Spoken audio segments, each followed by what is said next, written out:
오늘 우리에게 주시는 하나님의 말씀은 요한복음 6장 1절에서 15절까지의 말씀입니다. 제가 가지고 있는 신약성경 152면 요한복음 6장 1절에서 15절까지 말씀 찾으셨으면 교독하시겠습니다. 제가 먼저 1절을 읽겠습니다. 그 후에 예수께서 디베랴의 갈릴리 바다 건너편으로 가시매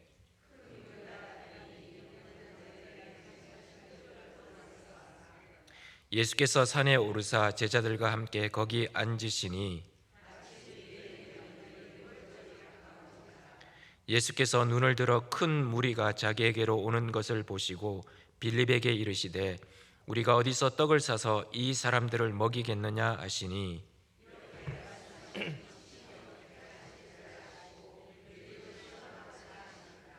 빌립이 대답하되 각 사람으로 조금씩 받게 할지라도 200데나리온의 떡이 부족하리이다.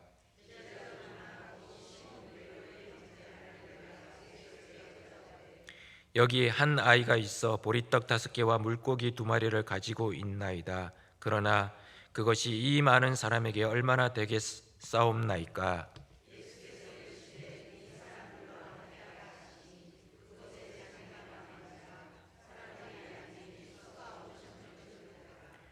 예수께서 떡을 가져 축사하신 후에 앉아 있는 자들에게 나눠 주시고 물고기도 그렇게 그들의 원대로 주시니라.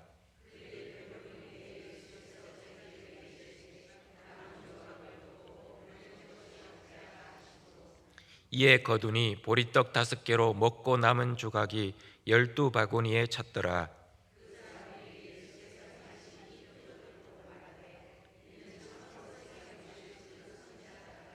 같이 읽겠습니다. 그러므로 예수께서 그들이 와서 자기를 억지로 붙들어 임금으로 삼으려는 줄 아시고 다시 혼자 산으로 떠나가시니라. 아멘. 한 번은 어떤 아이가 바닷가에서 놀다가 목이 굉장히 말랐습니다. 마침 근처에는 마실 물이 없었습니다. 그래서 목은 마르고 마실 물은 없고 하다가 이 아이가 더 이상 참을 수 없어서 갈증이 너무 심해서 결국 그 바닷물을 마시고 말았습니다. 처음에는 시원한 느낌이 들었습니다. 그런데 시간이 지날수록 목이 더 갈증을 느끼기 시작했습니다. 결국 그 아이는 점점 더 목이 마른 갈증을 느끼다가 탈수 증세까지 오고 말았습니다. 세상이 주는 것은 이와 같습니다. 처음에는 우리에게 상쾌함을 주고 우리의 마음, 우리의 육체를 만족해 하지만 시간이 지날수록 마치 바닷물처럼 마시면 마실수록 더 갈증을 느끼게 합니다. 예수 그리스도만이 진정한 생명의 물이시며 생명의 떡으로 우리를 만족해 하실 수 있는 분입니다. 데이비드 그레고리라는 분이 쓴 책 예수와 함께한 저녁 식사라는 책이 있습니다. 근데 이 책의 줄거리는 굉장히 단순합니다. 평범한 직장 생활을 하고 있었던 닉 코민스키는 어느 날 우편물을 뒤지다가 나사렛 예수와의 만찬 초대장이라는 초대장을 발견하게 됩니다. 일생을 통해서 교회를 가본 적은 어릴 때밖에 없었습니다. 그것도 어머니의 강요에 못 이겨서 어쩔 수 없이 교회 학교에 나갔던 것밖에 없는 살아가면서 교회와는 자신은 멀다라고 생각했습니다. 교회는 자신의 사정권 밖에 있는 특별한 공간, 좀 다른 공간이라고 생각을 했었습니다. 그런데 그의 우편물 속에 예수와 함께한 저녁 식사 초대권이 놓여 있는 것을 보고 굉장히 당황했습니다. 그런데 애써 무시하려고 했었는데 그 초대장이 그의 마음을 흔들기 시작했던 겁니다. 마침내 닉은 지루한 일상으로부터 자신을 구원해 주려는 직장 동료들의 신나는 음모라고 생각을 했습니다. 그리고 동의를 하고 그 초대에 응하기로 했습니다. 식당에 갔는데 그 식당에 마침 한 남자가 그를 기다리고 있었습니다. 그리고 그 남자는 자신을 나사렛 예수라고 소개를 했습니다. 좀 당황스러웠지만 닉은 그가 예수가 아님을 증명하고 동시에 이 초청이 어떻게 이루어진 것인지를 밝히려고 하는 생각으로 그와 식탁에 앉아서 이야기를 나누기 시작했습니다. 대화는 에피타이저로부터 시작을 해서 샐러드, 메인 메뉴, 디저트로 식사가 진행되었습니다. 그렇게 식사가 진행되는 동안 대화의 내용의 깊이는 점점 더 더해져 가고 있었습니다. 가벼운 가족 이야기부터 유사 종교에 대한 개념에 대한 이야기를 넘어서서 인간 스스로 구원에 이르는 길이 없다라는 구속사의 대원칙, 화목케 하시려고 이 땅에 오신 예수 그리스도의 십자가 고난과 부활에 대한 이야기, 그리고 성경의 권위에 대한 얘기를 저녁 식사의 주제로 삼아서 아주 맛깔스럽게 요리를 하며 식탁에 올렸습니다. 점점 대화가 진행되면 될수록 그의 마음속에 자신도 모르는 벅차오르는 감정을 느끼게 되었습니다. 시간이 흐를수록 이 닉은 지금까지 자신이 믿고 있었던 신념들이 하나씩 무너지는 것을 경험하게 되었고, 새로운 질서가 그 마음속에, 영혼 속에 세워지고 있다는 것을 느끼기 시작했습니다. 그러다가 어느새 식사가 끝이 나고 말았습니다. 다음의 만남을 기대하고 있는 닉에게 나사렛 예수라고 하는 그분은 연락하는 방법에 대해서 이렇게 이야기를 했습니다. 볼지어다 내가 문 밖에 서서 두드리노니 누구든지 내 음성을 듣고 문을 열면 내가 그에게로 들어가 그와 더불어 먹고 그는 나와 더불어 먹으리라. 요한계시록 3장 20절의 말씀을 주고는 떠나고 말았습니다. 우리는 살아가면서 많은 생각들을 합니다. 많은 일들을 경험합니다. 그리고 오늘 본문에 나오고 있는 많은 무리들이 예수님을 따라왔습니다. 그런데 오늘 본문의 이 사건 앞에서 성경은 우리에게 여러 가지 것들을 말하지 않고 요한복음에는 다른 복음서와 다르게 이 기적에 대해서 아주 적게 다루고 있습니다. 그리고 그 기적을 기적이라고 말하지 않고 표적이라고 말하고 있습니다. 표적이라는 것은 헬라어로 세메이옴이라는 단어를 썼는데, 이 세메이옴이라는 단어는 어떤 중대한 사건, 그리고 그것을 행하는 사람의 마음과 내적 정신세계와 감정을 엿볼 수 있게 해주는 외적인 행위를 이야기하는 것입니다. 이 표적이라는 것은 단순히 어떤 놀랍고 신기한 사건을 말하는 것이 아닙니다. 예수님이 내가 이만큼 힘이 있고 능력이 있는 존재라는 걸 과시하는 그런 것이 아닙니다. 오히려 그 기적 속에서 예수님이 누구신지, 예수님의 마음이 무엇인지, 예수님이 진정으로 원하는 것이 무엇인지를 보여주는 하나의 외적인 사인이라는 것입니다.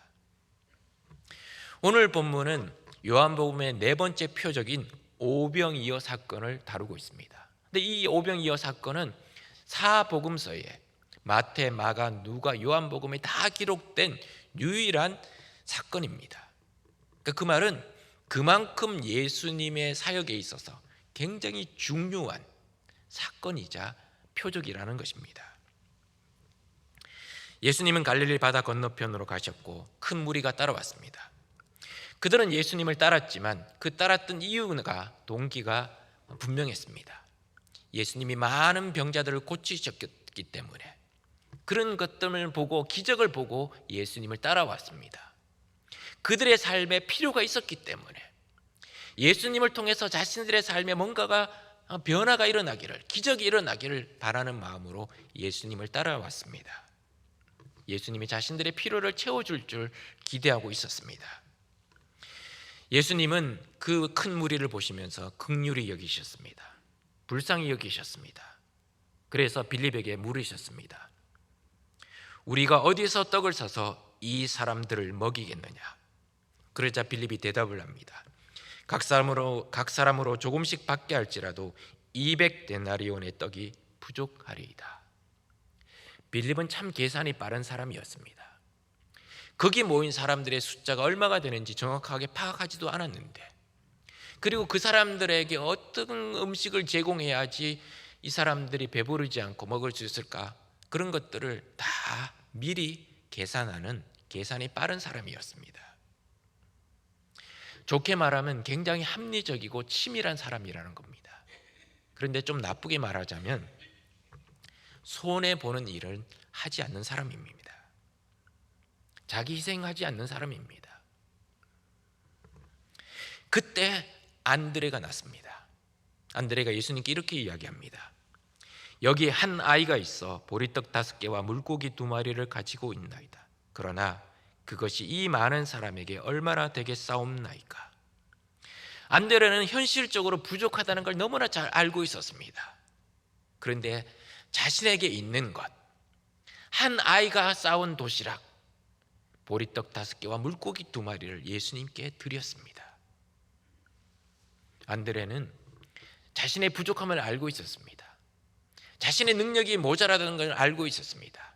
그렇지만 그 능력 그대로, 자신에게 있는 것 그대로, 자신이 가진 것 그대로 주님께 드리는 인물이었습니다. 그러자 예수님이 사람들을 앉게 하라고 말씀하시고 축사하시고 떡을 떼어 나눠주시기 시작했습니다. 생선도 물고기도 그렇게 나눠주시기 시작하셨습니다. 그러자 그곳에 모인 성인 남자 5,000명이 넘는 사람들이 다 배부르게 먹고 남은 것을 거두니까 12바구니에 차고 넘쳤습니다. 그곳에 온 무리들은 눈앞에서 이루 말할 수 없는 기적을 경험했습니다. 보리떡 5개와 물고기 2마리로 성인 남자 5,000명이 넘는 사람들이 다 배가 부를 만큼 먹고도 남은 그 놀라운 광경을 목격했습니다. 그들은 속으로 이렇게 생각했을 겁니다. 야, 이분이라면 우리가 이제는 굶지 않아도 되겠구나. 이분이라면 우리의 민생 문제, 먹고 사는 문제를 해결해 주실 수 있는 분이겠구나. 그렇다면 이분을 왕으로 세워야 되겠다라고 생각했을 것입니다. 그들은 기적을 그들의 배를 채우는 도구로만 생각했던 겁니다. 그들은 예수님을 통해서 자신의 필요를 해결하는 것에만 만족하려고 했던 겁니다. 예수님을 이용해서 자신들의 삶을 좀 더 윤택하게 만드는 것으로만 만족하려고 했던 것입니다. 그러나 예수님의 목적은 그것이 아니었습니다. 그들을 배를 채우고 그들의 삶의 필요를 채우고 그들을 만족시키기 위해서 예수님이 이 기적을, 표적을 행하신 것이 아니었습니다. 그런 기적이 있고 난 후 그들은 예수님을 왕으로 세우려고 했습니다. 억지로 붙들어서 예수님을 왕으로 세우려고 했습니다. 이분이면 우리는 이제 더 이상 굶지 않아도 될 것이다. 이분이면 우리의 삶이 좀 더 윤택하고 편안해지겠지라고 생각했습니다. 그래서 예수님을 억지로 붙잡아서 왕으로 세우려고 했습니다. 그러나 예수님은 홀로 산으로 떠나가셨습니다. 왜 그렇게 하셨을까요? 사람들의 인정, 사람들의 칭찬, 사람들의 환호, 사람들의 열광적인 그 모습을 뒤로하고 홀로 산으로 가셨습니다. 그분은 정치적인 왕으로 나라를 개혁할 개혁자로서 이 땅에 오신 것이 아니었습니다. 그분은 우리의 먹고 사는 문제를 해결하기 위해서 이 땅에 오신 분이 아니었기 때문입니다. 그분은 하늘로부터 내려온 생명의 떡이었기 때문에 홀로 산으로 떠나가셨던 것입니다. 요한복음 6장 후반절에 가면 예수님이 이 표적에 대해서 어떤 내용이고 어떤 의미인지를 설명하시는 것이 나옵니다. 요한복음 6장 35절에 예수님이 이렇게 말씀하십니다. 나는 생명의 떡이니 내게 오는 자는 결코 줄이지 아니할 터이요 나를 믿는 자는 영원히 목마르지 아니하리라 라고 말씀합니다. 예수님은 요한복음에서 나는 누구이다 라는 말씀을 7번이나 하십니다. 이걸 자기 선언이라고 말씀합니다. 헬라어로는 에고 에이미, 나는 뭐뭐이다 라는 선언을 7번이나 하십니다. 대표적인 것이 나는 생명의 떡이다부터 시작을 합니다. 나는 세상의 빛이다. 양의 문이다. 선한 목자다. 부활이요 생명이다. 길이요 진리요 생명이다. 나는 참 포도나무이다 라고 말씀하시는 것들이 등장합니다. 근데 그런 표현은 단순히 예수님이 어떤 분이신지를 설명하는 것으로 끝나는 것이 아닙니다. 예수님의 자기 선언은 결국 예수님과 나와의 관계를 설명하시는 것입니다. 내게 예수님은 어떤 분이신지, 예수님과 나는 어떤 사이인지를 분명하게 밝히시는 것입니다. 내가 믿고 의지하는 예수님이 나에게 어떤 분이신지를 확실히 알게 되면 우리는 흔들리지 않는 정체성을 가지고 이 땅에서 어떤 것도 부러울 것이 없는 하나님의 사람들로 살아갈 수 있게 되는 것입니다. 예수님은 스스로 이렇게 말씀하셨습니다. 나는 생명의 떡이다. 그 말은 두 가지 의미가 있습니다. 첫 번째는 예수님은 나의 생명이시고 내게 생명을 주시는 분이라는 것입니다. 생명이라는 단어는 헬라어로 두 가지 단어를 씁니다. 첫 번째는 비오스, 두 번째는 조에라는 단어를 씁니다. 그런데 이 비오스라는 단어는 단순히 우리는 육체적인 생명을 말할 때 이 비오스라는 단어를 씁니다. 음식을 먹고 물을 마셔야 우리는 생명을 유지할 수 있습니다. 그럴 때 쓰는 단어가 비오스라는 단어입니다. 우리는 밥을 먹지 않으면 살아갈 수가 없습니다. 물을 마시지 않으면 생존할 수가 없습니다. 극단적으로 밥을 먹지 않고 물을 마시지 않으면 어느 정도의 기간은 버틸 수 있지만 그것이 어느 정도의 기간이 넘어가면 일주일 이상이 지속이 되면 몸에 이상 신호가 오고 몸이 망가지고 마침내 죽음에 이르게 됩니다. 그래서 사람들은 육체의 생명을 유지하기 위해서 일을 하고 운동을 하고 좋은 것을 먹고 적당한 곳에서 쉬기도 하고 하는 것입니다. 오늘 오병이어의 표적을 경험하고 예수님을 찾아온 무리들도 그랬습니다. 그저 육신의 생명만 잘 유지가 되면 그냥 그것이 자신의 삶의 최선이라고 믿고 예수님을 따라왔습니다. 그리고 예수님의 오병이어 기적을 통해서 표적을 통해서 배불리 먹게 되었습니다. 그래서 예수님을 억지로 왕으로 삼으려고 했던 것입니다. 생명이라는 단어의 두 번째 단어는 조회라는 단어를 씁니다. 이 조회라는 단어는 영적인 생명을 이야기합니다. 생명의 근원이 되시는 하나님과 교제하며 하나님과 연결되는 것을 말합니다. 그리고 더 나아가서 하나님 나라에 들어가서 영원히 사는 영생을 이야기하는 것입니다. 오늘 우리가 읽었던 이 요한복음 6장에 나오는 생명이라는 단어는 다 조회라는 단어를 쓰고 있습니다. 하늘에서 내려와서 세상에 참 생명을 주시는 분 예수 그리스도, 바로 그분이 영적 생명이자 영적 생명을 주시는 분이라고 우리에게 말하고 있는 것입니다. 그래서 요한복음 14장 6절에 이렇게 말합니다. 내가 곧 길이요 진리요 생명이니 나로 말미암지 않고는 아버지께로 올 자가 없느니라고 말씀합니다. 예수님이 조회, 즉 영적 생명이기 때문에 하나님께 나아가는 사람은 반드시 예수님을 통해서만 하나님께 나아갈 수 있다라고 말씀하시는 것입니다.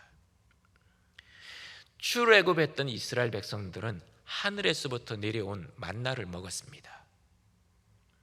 매일 아침 진 바깥에 있는 그 땅에 만나가 내렸습니다. 새벽 이슬처럼 만나가 내렸습니다. 그리고 이스라엘 백성들은 그 진 바깥에 있는 만나를 매일 아침 거두었습니다. 그리고 그것을 먹었습니다. 그래서 하루의 생명을 유지할 수 있었습니다. 그렇지만 그 만나 역시 조회가 아니었습니다. 그저 비오스일 뿐이었습니다.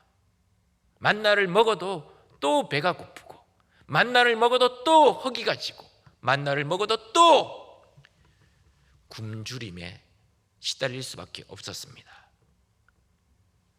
그 만나는 하늘에서 내려오긴 했지만 조회, 영적인 생명이 없었기 때문에 그들은 그것을 먹어도, 하늘에서 내려온 만나를 먹어도 또 배가 고프고 허기가 질 수밖에 없었던 것입니다. 그러나 하늘에서 내려온 참떡이신 예수 그리스도는 그렇지 않습니다. 예수 그리스도는 영적인 생명이자 생명을 주시는 분입니다. 그렇기 때문에 예수 그리스도를 먹고 마시면 생명을 누릴 수 있게 된다는 것입니다. 다른 말로 말하면 예수 그리스도가 없으면 생명이 없다는 것입니다. 예수 그리스도가 없다면 하나님의 생명에서 떠나 있다는 겁니다.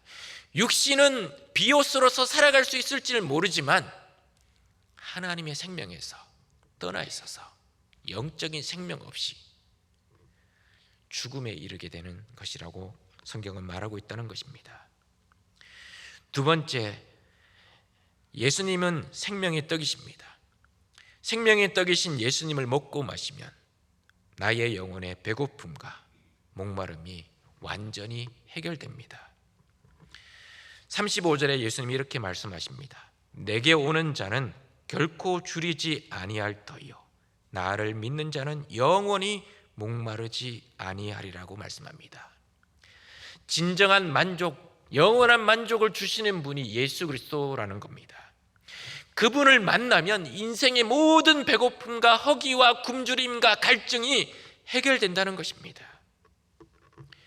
요한복음 4장에 보면 정오 낮 12시에 아무도 보지 않을 때, 다른 사람의 시선을 느끼지 않을 때 혼자 몰래 우물가에 물을 기르러 온 사마리아 여인이 있었습니다. 그 여인에게 예수님이 다가가서 이렇게 말씀하셨습니다. 요한복음 4장 13절에서 14절에 예수께서 대답하여 이르시되 이 물을 마시는 자마다 다시 목마르려니와 내가 주는 물을 마시는 자는 영원히 목마르지 아니하리니 내가 주는 물은 그 속에서 영생하도록 솟아나는 샘물이 되리라. 야곱의 물을 기르러 왔습니다. 이 물을 마셔야만 하루를 살 수 있고 이 물을 마셔야만 생명을 유지할 수 있는 그 여인, 다른 사람의 시선을 피해서 홀로 그곳에 와서 생명의 물을 건지려고 했던 그 여인에게 주님이 말씀하셨습니다. 이 물을 마시는 자는 또 목마르려니와 내가 주는 물을 마시는 자는 영원히 목마르지 아니할 것이다 라고 말씀하셨습니다. 그러자 그 여인이 그렇게 이야기합니다. 주여 그 물을 내게도 주소서. 사도 바울은 예수님을 만나고 난 이후에 변화가 되었습니다. 180도 달라졌습니다. 자신이 그토록 소중하게 생각했고 절대로 놓을 수 없다고 생각했던 것들을 다 내려놓았습니다. 배설물로 여겼습니다. 빌립보서 3장 7절에서 9절에 이렇게 고백했습니다. 그러나 무엇이든지 내게 유익하던 것을 내가 그리스도를 위하여 다 해로 여길 뿐더러 또한 모든 것을 해로 여김은 내 주 그리스도 예수를 아는 지식이 가장 고상하기 때문이라. 내가 그를 위하여 모든 것을 잃어버리고 배설물로 여김은 그리스도를 얻고 그 안에서 발견되려 함이니. 모든 것을 해로 여기게 된 궁극적인 이유는 예수 그리스도를 발견했기 때문입니다. 그 예수 그리스도가 얼마나 자신의 인생의 모든 것을 만족해 하고 채워주시는 분인지를 깨달았기 때문에 나머지 것들을 다 배설물로 여길 수 있었던 것입니다. 여러분 아시는 것처럼 사도 바울은 로마 감옥에 갇혀서 인생의 마지막을 보낼 수밖에 없었습니다. 로마 감옥에 갇혀서 편지를 몇 통 썼는데 그 중에 하나가 빌립보서입니다. 빌립보 교인들을 향해서 편지를 썼습니다. 빌립보서 4장 11절에서 12절은 바울은 이렇게 로마 감옥에서 고백합니다. 내가 궁핍함으로 말하는 것이 아니니라. 어떠한 형편이든지 나는 자족하기를 배웠노니 나는 비천에 처할 줄도 알고 풍부에 처할 줄도 알아 모든 일 곧 배부름과 배고픔과 풍부와 궁핍에도 처할 줄 아는 일체의 비결을 배웠노라. 그는 죽을 것 같은 상황에 처해져 있었습니다. 그런데 오히려 여유가 생겼습니다.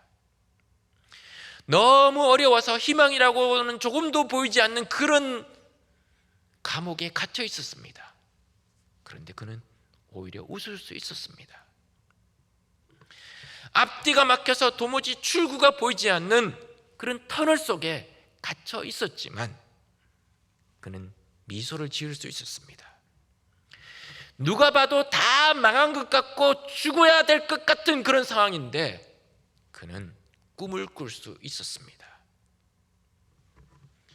바울은 고린도후서 4장 8절에서 9절에 이렇게 고백했습니다.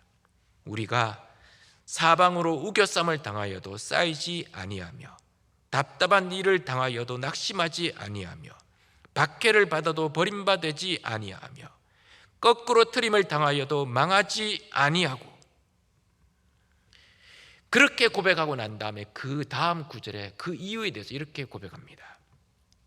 이렇게 우리는 언제나 예수의 죽음을 몸으로 경험하고 있지만 결국 드러나는 것은 예수의 생명이 우리 몸 안에 살고 있다는 사실입니다. 결국 드러나는 것은 예수의 생명이 우리 몸 안에 살고 있다는 사실입니다. 그렇습니다. 바울의 몸속에는 예수의 생명이 살아 있었습니다. 그렇기 때문에 그는 답답한 일을 당해도 거꾸로 트림을 당해도 낙심할 수밖에 없는 그런 상황 속에서도 그는 결코 낙심하지 않고 주눅들지 않고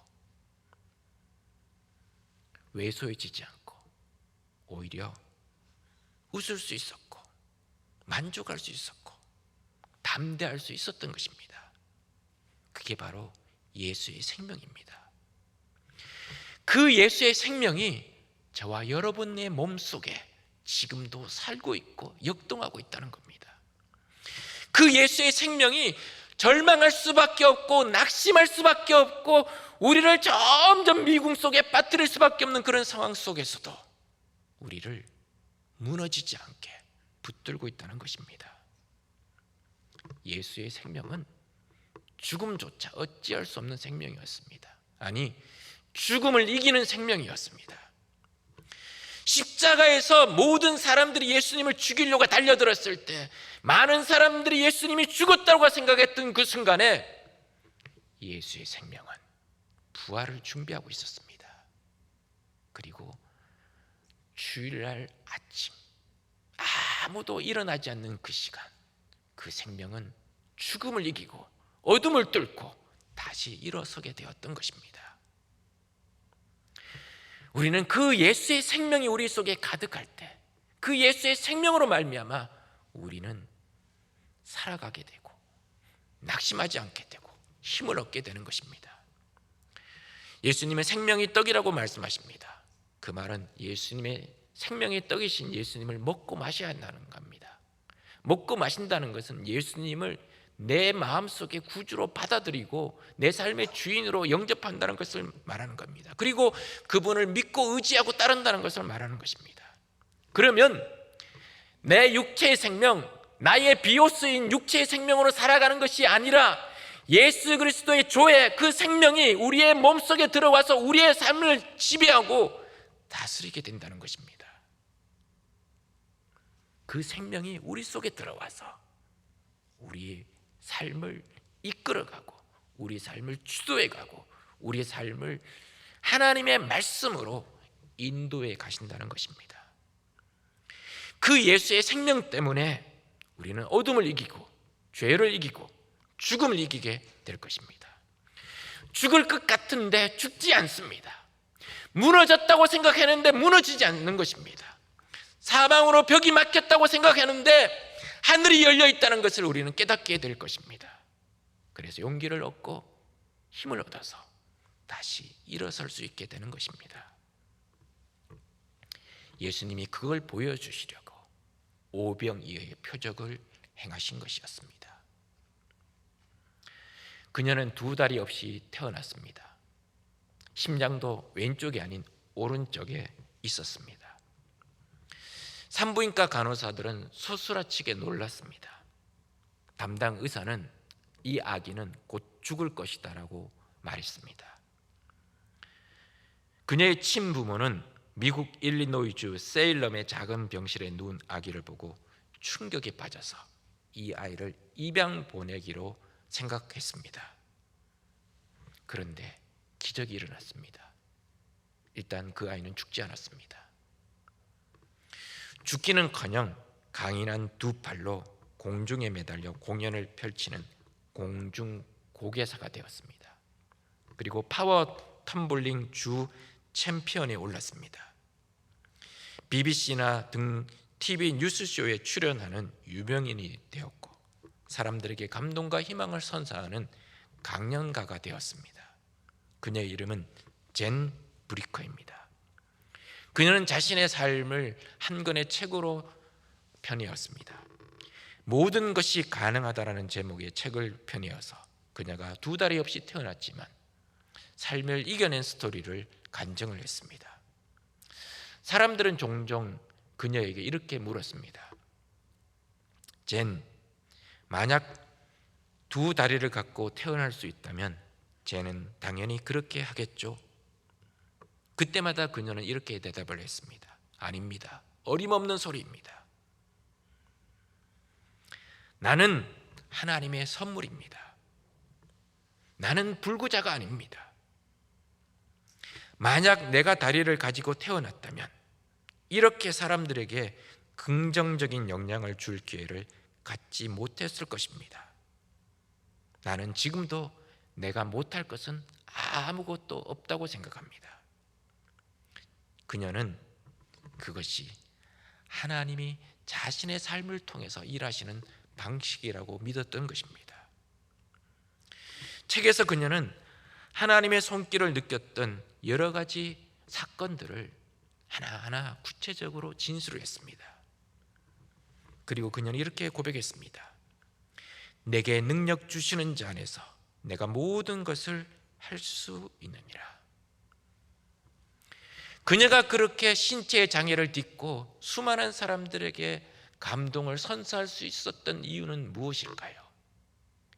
예수의 생명이 그녀의 몸 안에서 역사하고 있기 때문입니다. 예수의 생명이 신체적인 연약함에도 불구하고 그녀의 영혼을 뒤덮었기 때문에 그녀의 영혼은 장애를 가진 영혼이 아니라 오히려 훨씬 더 큰 일을 할 수 있는 하나님의 사람으로 쓰임받게 되었던 것입니다. 오병이어의 표적은 사실 어떻게 보면 많은 사람들이 많이 오해를 합니다. 여기에 찾아온 많은 무리들이 기적을 보고 예수님이 환자를 고치는 거 보고 예수님을 찾아왔습니다. 그리고 이 오병이어 기적 표적을 보고 난 이후에도 이들은 예수님이 자신의 배고픔을 해결해 주실 분으로 생각해서 억지로 왕으로 세우려고 했습니다. 그처럼 지금도 오늘날도 자신의 목적을 이루기 위해서 예수님을 찾아온 사람들이 있습니다. 그런데 그런 것은 찰나적인 것이고 이 땅의 것이고 다시 배고플 뿐입니다. 우리는 은혜로 말미암아 믿음으로 하늘 양식을 가진 사람이 되었습니다. 예수 그리스도만이 우리의 영혼의 진정한 양식이자 우리의 생명임을 알고 예수 그리스도를 믿고 의지하게 되었습니다. 그런데 예수님께 나온 사람들 중에 여전히 그 무리들처럼 자신들의 배고픔을 해결할 뿐, 자신들의 병을 고쳐줄 뿐, 자신들의 삶의 목적을 이루어줄 뿐이라고만 생각하고 예수님께 찾아 나온 사람들이 있습니다. 지금도 교회를 나오지만 그런 목적을 가지고 교회를 나오는 사람들이 있습니다. 그런 사람들에게는 잠깐 그들의 삶을 채워주거나 만족시킬 수 있을지 모르지만 또다시 배고픔에 빠지게 될 것이고 또다시 허기를 느끼게 될 것입니다. 그러나 예수 그리스도를 믿는 사람들은 예수 그리스도만이 진정한 생명의 떡이심을 알고 깨달았기 때문에 예수님께 나오고 예수님을 의지하는 것입니다. 예수님은 이 오병이어의 표적을 통해서 생명의 떡이신 예수님을 믿고 의지하고 따르는 사람들만이 참 생명을 얻게 될 것이고 그 참 생명이 그들의 영혼 속에서 역사에서 이 땅에서 꺼지지 않는 생명력으로 살아가게 될 것을 보여주고 계시는 것입니다. 허영경이라는 분이 쓴 생명이 있게라는 시에 이렇게 고백합니다. 생명이 있다는 것은 얼마나 복이며 아름다운 것인가. 그 속에 생명이 있기에 소망이 있고, 생명이 있기에 지금의 헐벗고 빛바랜 모습이 결코 초라하지 않다. 나 비록 지금 연약하고 병든 몸이지만 내 속에 영원한 생명이 있기에 결코 낭망하지 않는다. 우리 속에 영원한 생명이 있습니다. 그 생명이 있기 때문에 우리는 어떤 순간에도 어떤 자리에도 무너지지 않고 쓰러지지 않고 다시 일어설 수 있게 되는 것입니다. 예수 그리스도가 오병이어의 표적을 통해서 우리에게 보여주시는 것이 바로 그 영원한 생명입니다. 기도하시겠습니다. 하늘에 계신 우리 아버지여, 이름이 거룩히 여김을 받으시오며 나라에 임하옵시며 뜻이 하늘에서 이루어진 것 같이 땅에서도 이루어지이다. 오늘날 우리에게 일용할 양식을 주옵시고 우리가 우리에게 죄 지은 자를 사하여 준 것 같이 우리 죄를 사하여 주옵시고 우리를 시험에 들게 하지 마옵시고 다만 악에서 구하옵소서. 대개 나라와 근세와 영광이 아버지께 영원히 있사옵나이다. 아멘.